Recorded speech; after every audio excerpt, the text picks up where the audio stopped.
লড়াই করেছে।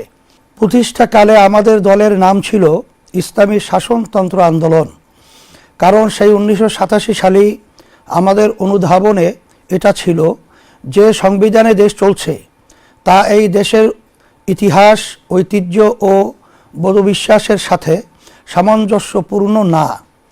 আজকের বাংলাদেশে সবাই একমত যে সংবিধানই প্রধানতম সমস্যা।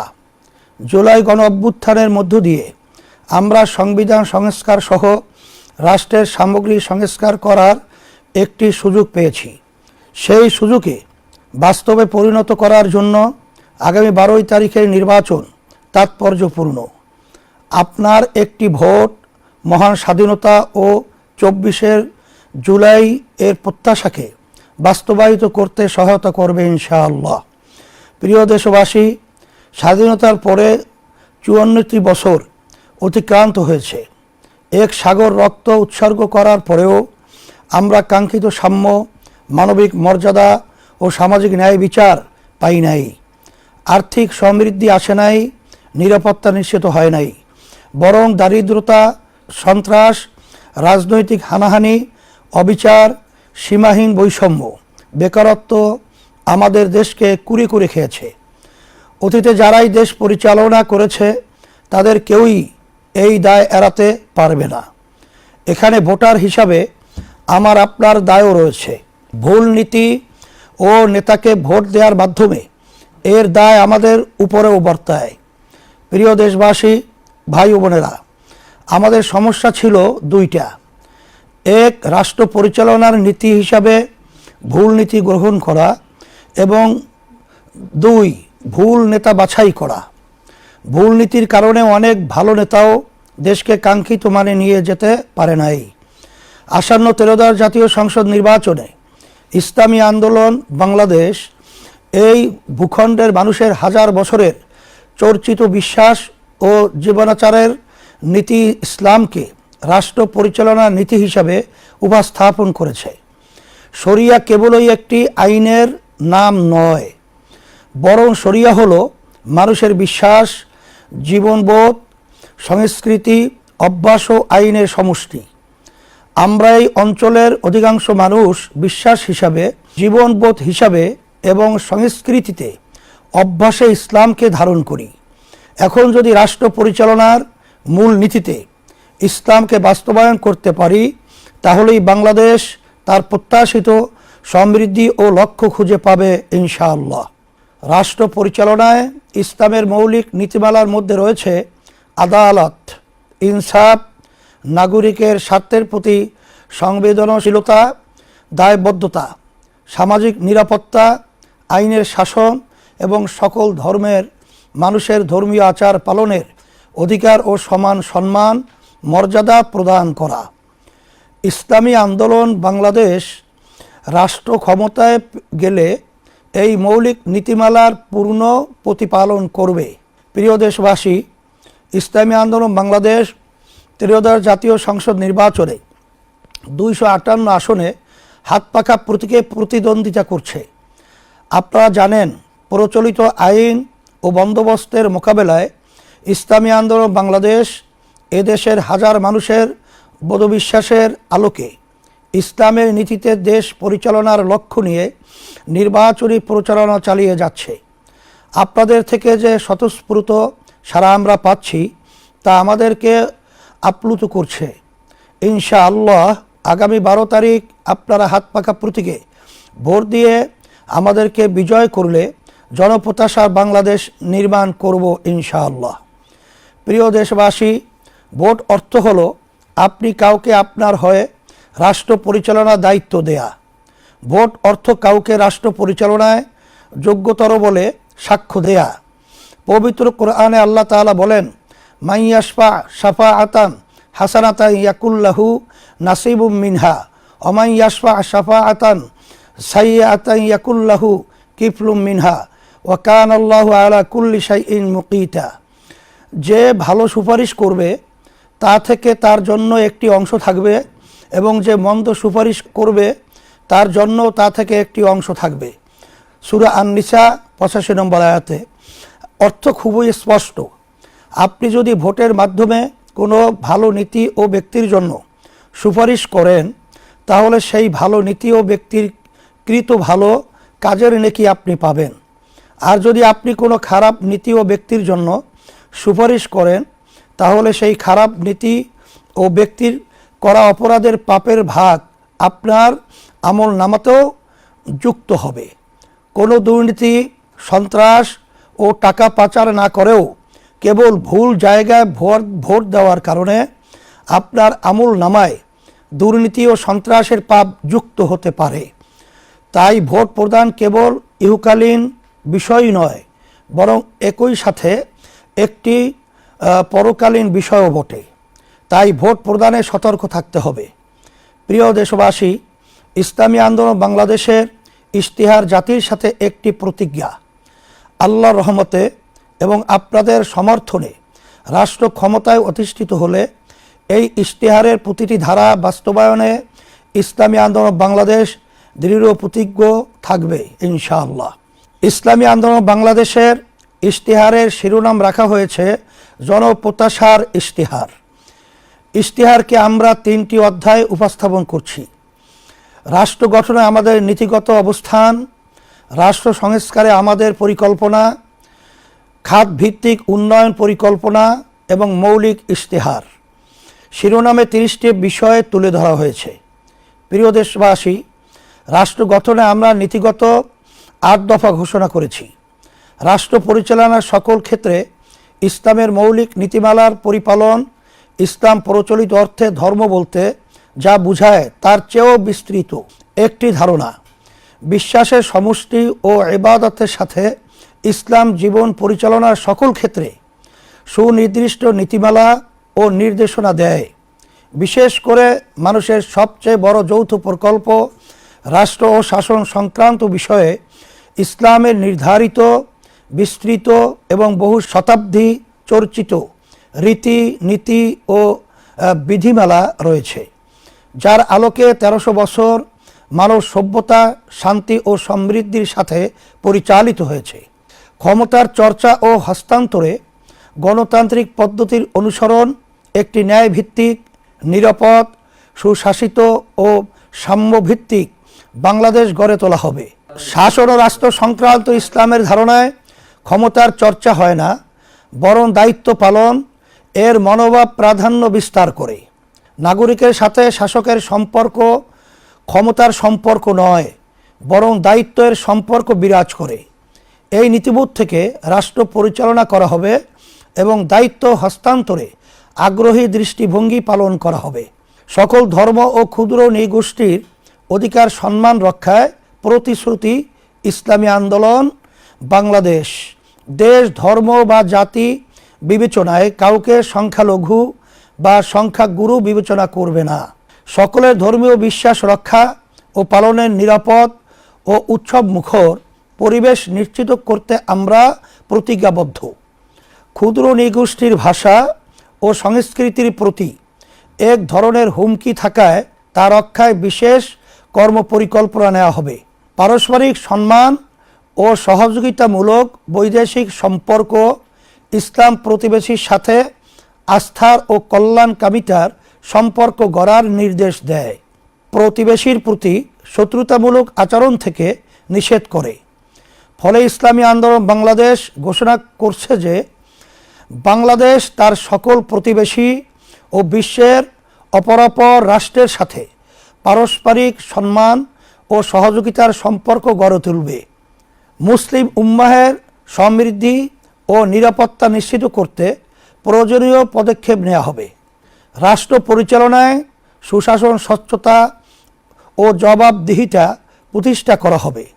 দক্ষ নিরপেক্ষ প্রশাসন গড়ে তোলা হবে এবং রাষ্ট্রীয় প্রতিষ্ঠানসমূহকে পেশাদারিত্ব, নৈতিকতা ও দায়িত্বশীলতার সঙ্গে কাজ করতে অনুপ্রাণিত করা হবে। সংবিধানে নির্ধারিত ন্যায়পাল প্রতিষ্ঠান অবিলম্বে কার্যকর করা হবে এবং তাকে প্রকৃত অর্থে স্বাধীন ও ক্ষমতাবান করা হবে। সংসদ সদস্য ও জনপ্রতিনিধিদের সম্পদের হিসাব দায়িত্ব গ্রহণের শুরুতেই এবং পরবর্তী সময়ে নিয়মিতভাবে প্রকাশ করা হবে। ক্ষেত্র বিশেষে জাতীয় রাজস্ব বোর্ড ও দুদক এর সঠিকতা যাচাই করবে। বৈষম্য বিরোধিতা ও ন্যায্যতা, রাষ্ট্রচিন্তা, আইন প্রণয়ন ও নীতি নির্ধারণের প্রতিটি স্তরে পিছিয়ে পড়া ও বঞ্চিত জনগোষ্ঠীর বাস্তব অভিজ্ঞতা ও প্রয়োজন প্রতিফলিত করা হবে। বৈষম্যকে একটি কাঠামোগত সমস্যা হিসাবে চিহ্নিত করে তার আইনগত, প্রাতিষ্ঠানিক ও সামাজিক প্রতিকার নিশ্চিত করা হবে। একটি কার্যকর বৈষম্য বিরোধী আইন প্রণয়ন ও বাস্তবায়ন করা হবে। জাতীয় মানবাধিকার কমিশনকে স্বাধীন, সক্ষম ও জবাবদিহিমূলক প্রতিষ্ঠান হিসাবে গড়ে তোলা হবে। তৃতীয় লিঙ্গ, হিজড়া জনগোষ্ঠীর রাজনৈতিক অংশগ্রহণ সহ সকল ক্ষেত্রে বৈষম্যহীন অভিগম্যতা নিশ্চিত করা হবে। শরিয়া মোতাবেক নারীদের সম্পত্তির উত্তরাধিকার নিশ্চিত করতে আইনগত ও সামাজিক বাস্তবায়ন জোরদার করা হবে। দুর্নীতির মূলোৎপাটন, বাংলাদেশের প্রধান সমস্যা হলো দুর্নীতি। ইসলামী আন্দোলন নৈতিক, আইনি ও প্রাতিষ্ঠানিক বহুমাত্রিক কৌশলে ও কর্মপন্থায় দুর্নীতিকে ক্রমান্বয়ে শূন্যের কোঠায় নামিয়ে আনবে ইনশাআল্লাহ। রাজনৈতিক ও প্রাতিষ্ঠানিক দুর্নীতি প্রতিরোধ করা হবে। আর্থিক খাতে স্বচ্ছতা জোরদার করা হবে এবং বাজার ও সেবা খাতে সিন্ডিকেট নিয়ন্ত্রণ করা হবে। রাজনৈতিক নেতৃত্ব ও প্রভাবশালী ব্যক্তিদের দুর্নীতির ক্ষেত্রে দৃষ্টান্তমূলক ও প্রকাশ্য শাস্তি নিশ্চিত করা হবে, যাতে আইনের ঊর্ধ্বে কেউ না থাকে। নারীর মর্যাদা অধিকার প্রতিষ্ঠা, ইসলামী আন্দোলন বাংলাদেশ নারীর প্রতি দায়বোধ করে এবং নারীর বিদ্যমান পরিস্থিতি যে সমস্যাজনক তাও স্বীকার করে। সেজন্য নারীর মর্যাদা ও অধিকার প্রতিষ্ঠায় এই ভূমির হাজারো বছরের বোধবিশ্বাস ও ঐতিহ্যের আলোকে করণীয় সকল পদক্ষেপ গ্রহণ করবে। আমরা দৃঢ়তার সাথে বলতে চাই যে নারীর কর্মসংস্থান, অধিকার, মর্যাদা ও স্বাধীনতার জন্য ইসলামী সবচেয়ে কার্যকর নীতি। আমাদের ইশতিহারের পরতে পরতে তার প্রতিফলন দেখা যাবে ইনশাআল্লাহ। প্রিয় দেশবাসী, ভাই ও বোনেরা, রাষ্ট্র গঠনে ইসলামী আন্দোলন বাংলাদেশ 6 দফা ঘোষণা করছে। 1. মহান মুক্তিযুদ্ধ ও জুলাই গণ অভ্যুত্থানের প্রতি দায়বদ্ধতা। মহান মুক্তিযুদ্ধ ও জুলাই গণ অভ্যুত্থানের প্রত্যাশা পুরো মাত্রায় বাস্তবায়ন করা হবে। 2. পিআর পদ্ধতিতে জাতীয় নির্বাচন। বাংলাদেশের বিদ্যমান রাজনৈতিক সংস্কৃতি সুস্থ করতে এবং রাজনৈতিক অস্থিরতা দূর করতে ইসলামী আন্দোলন বাংলাদেশ মনে করে পিআর পদ্ধতি একটি কার্যকর সমাধান। সেজন্য আমরা ক্ষমতায় গেলে পিআর পদ্ধতি প্রবর্তন করব। 3. ক্ষমতার ভারসাম্য নিশ্চিত করা। বিগত 17 বছরের জুলুমশাহী দেশের বিদ্যমান সংবিধান মেনেই স্বৈরাচারী হয়ে উঠেছিল। আমাদের সংবিধানে এবং রাজনৈতিক সংস্কৃতিতে সেই সুযোগ করে দেওয়া আছে। রাষ্ট্র ও রাজনীতিতে ক্ষমতার ভারসাম্য নষ্ট করে একক ব্যক্তিকে অতিমাত্রায় ক্ষমতায়িত করা আছে। আমরা ক্ষমতার ভারসাম্য নিশ্চিত করব। 4. সেবাভিত্তিক দক্ষ ও সৎ জনপ্রশাসন গড়ে তোলা। বাংলাদেশ ঔপনিবেশিক শাসন থেকে দুইবার স্বাধীনতা অর্জন করেছে, কিন্তু তিক্ত বাস্তবতা হলো আমাদের জনপ্রশাসন এখনও ব্রিটিশ আইন, আচার, প্রথা ও রীতিনীতিতে পরিচালিত হয়। আমরা এর আমূল পরিবর্তন আনব। জনসেবামুখী, দক্ষতা ও জবাবদিহিতামূলক জনপ্রশাসন গড়ে তুলব।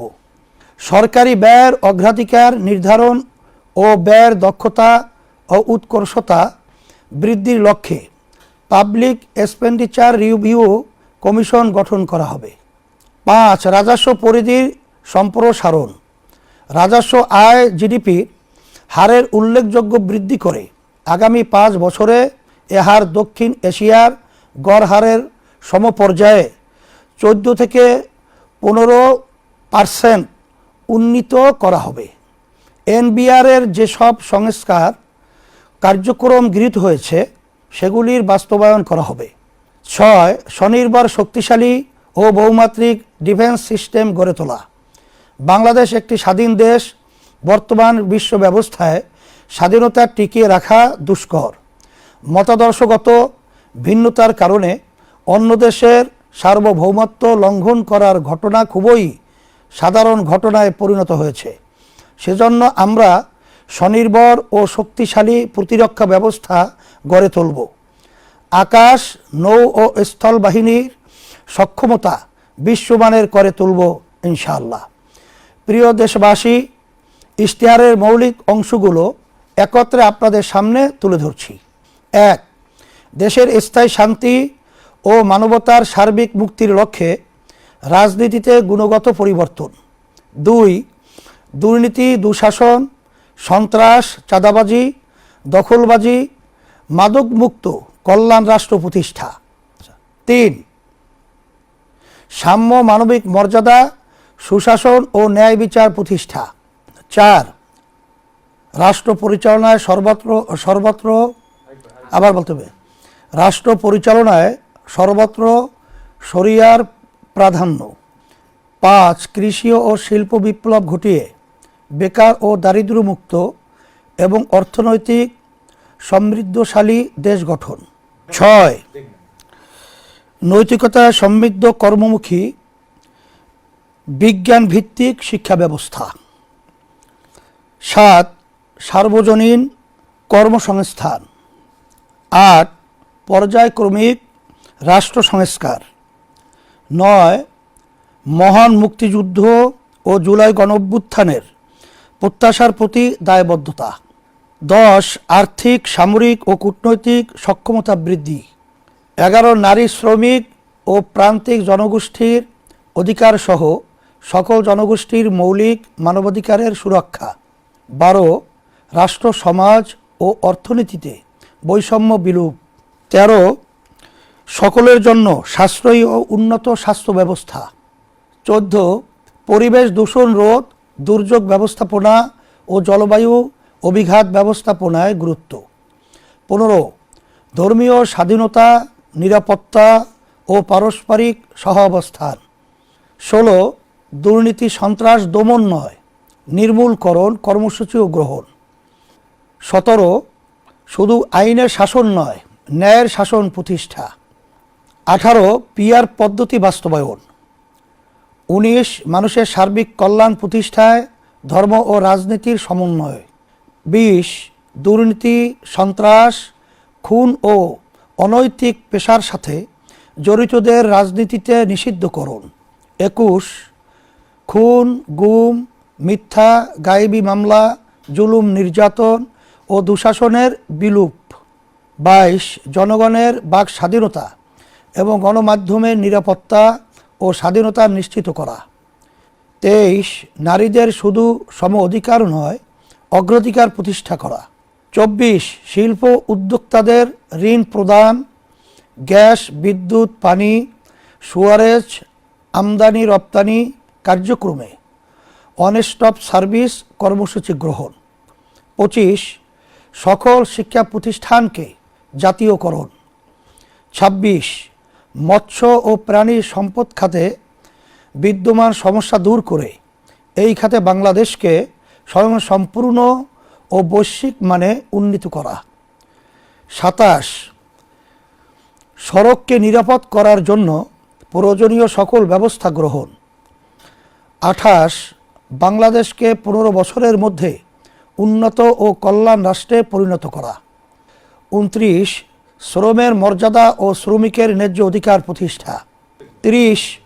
সরকারি চাকরিজীবীদের জাতীয় পে স্কেল যুগোপযোগী এবং সর্বোচ্চ সম্মানজনক করা হবে। ১২ দফা বিশেষ কর্মসূচি। ১. প্রতি মাসে ৫,০০০ টাকা হতদরিদ্র ও ঝুঁকিপূর্ণ জনগোষ্ঠীর জন্য নগদ সহায়তা। ২. প্রাথমিক স্তরের সকল শিক্ষার্থীর জন্যে প্রতিদিন একবেলা করে পুষ্টিকর খাবার। ৩. ১৮ থেকে ২৪ বছরের যুবদের জন্য সুদমুক্ত জামানতবিহীন এককালীন ঋণের ব্যবস্থা করা। ৪. সার্বজনীন স্বাস্থ্য সুরক্ষা, কর্মসূচি বা স্বাস্থ্য কার্ড, ভর্তুকি মূল্যে কৃষি উপকরণ দেয়া ও বিভিন্ন সেবা সহজে পৌঁছাতে কৃষিকার্ড চালু করা। 5. ন্যাশনাল জব পোর্টাল, যেখানে সব পেশার চাকরি প্রার্থীদের জন্য দেশে ও বিদেশে চাকরি খোঁজা, পরামর্শ প্রদান ও প্রশিক্ষণ গ্রহণের সুবিধা থাকবে। 6. কর্মজীবী মায়েদের জন্য প্রয়োজনীয় সংখ্যক দিবযত্ন কেন্দ্র গড়ে তোলা। 7. ঢাকাসহ সকল নগরে সরকার নিয়ন্ত্রিত ও ফ্র্যাঞ্চাইজ ভিত্তিক বাস ব্যবস্থাপনা। 8. সেবাকেন্দ্রিক কর ব্যবস্থা। 9. সকলের জন্য নির্বিঘ্ন নাগরিক সেবা। 10. নারী পোশাক কর্মীদের জন্য আবাসন ব্যবস্থা। 11. দ্রব্যমূল্য নিয়ন্ত্রণে রাখতে অবৈধ সিন্ডিকেট ভেঙে দেয়া হবে। 12. কওমি সনদের স্বীকৃতির পূর্ণ বাস্তবায়ন ও রাষ্ট্রীয় পদে ওলামায়ে কেরামের পদায়ন। প্রিয় দেশবাসী, জুলাই গণ অভ্যুত্থানের পরে দেশ থেকে স্বৈরতন্ত্রের স্থায়ী বিলুপ নিশ্চিত করতে আমরা সংস্কার কমিশনে জোর প্রচেষ্টা চালিয়েছি। আমাদের প্রত্যাশা পূর্ণ মাত্রায় প্রতিফলিত না হলেও জুলাই সনদ সংস্কারের পথে একটি বড় অগ্রগতি। জুলাই সনদ কোনো দলের বিপক্ষে না, তাই আগামী 12 তারিখে জুলাই সনদের পক্ষে হা ভোট প্রদান করুন। আপনার হা ভোট সংস্কারের কাঙ্ক্ষিত যাত্রাকে অনেক দূর এগিয়ে নিয়ে যাবে ইনশাআল্লাহ। প্রিয় তারুণ্য, তোমরা এবার প্রথম ভোট দিতে যাচ্ছ। তোমাদের প্রথম ভোট দেশ, জাতি ও মানবতার জন্য পরিবর্তনের পক্ষে হোক। তোমাদের প্রথম ভোট নয়া বন্দোবস্ত ইসলামের পক্ষে হাত পাকা প্রতীকী হোক। আমি তোমাদেরকে কথা দিচ্ছি, ইসলামী আন্দোলন বাংলাদেশ তোমাদের ভোট নিয়ে নিজেদের আখের গোছাবে না, বরং তোমাদের জন্য উন্নত বিজ্ঞানভিত্তিক নৈতিক শিক্ষার ব্যবস্থা করব। তোমাদের জন্য কর্মসংস্থানের ব্যবস্থা করব এবং বেকারত্ব দূর করব। তোমাদেরকে সাথে নিয়ে শান্তি ও সমৃদ্ধ দেশ গঠন করব। প্রশাসনে কর্মরত প্রিয় সদস্যবৃন্দ, মনে রাখতে হবে আপনারা রাষ্ট্রের সেবায় নিয়োজিত। তাই সব ধরনের রাগ বিরাগ, প্রলোভন এ ভীতির ঊর্ধ্বে ওঠে কেবলই রাষ্ট্রের ও জনগণের স্বার্থে কাজ করুন। মানুষের বহুদিনের আরাধ্য ভোটাধিকার নিশ্চিত করতে আপনাদের ভূমিকা খুবই তাৎপর্যপূর্ণ। গোটা জাতি আপনাদের প্রতি প্রত্যাশা নিয়ে তাকিয়ে আছে। প্রিয় দেশবাসী, আমি আবারও আপনাদের প্রতি আহ্বান করছি যে 12 ফেব্রুয়ারি 2026 ইংরেজি তারিখে দলে দলে ভোট কেন্দ্রে আসুন। মনে রাখবেন, একটি ভোটে কেহ ধনীও হয় না, আবার গরিবও হয় না, কিন্তু একটি ভোটে দেশ ও আপনার ভাগ্য নির্মিত হয়। তাই দীর্ঘদিনের পরীক্ষিত সৎ, যোগ্য ও আল্লাহভীরু মানুষের প্রতীক, হাতপাখা প্রতীকে ভোট দিন। কথা দিচ্ছি, বাংলাদেশের মানুষের বহুদিনের আরাধ্য সমৃদ্ধি, শান্তি ও মুক্তি আসবে ইনশাআল্লাহ। আজকের মতো এখানে শেষ করছি। আবারও দেখা হবে, কথা হবে। আসসালামু আলাইকুম ওয়া রাহমাতুল্লাহি ওয়া বারাকাতুহু।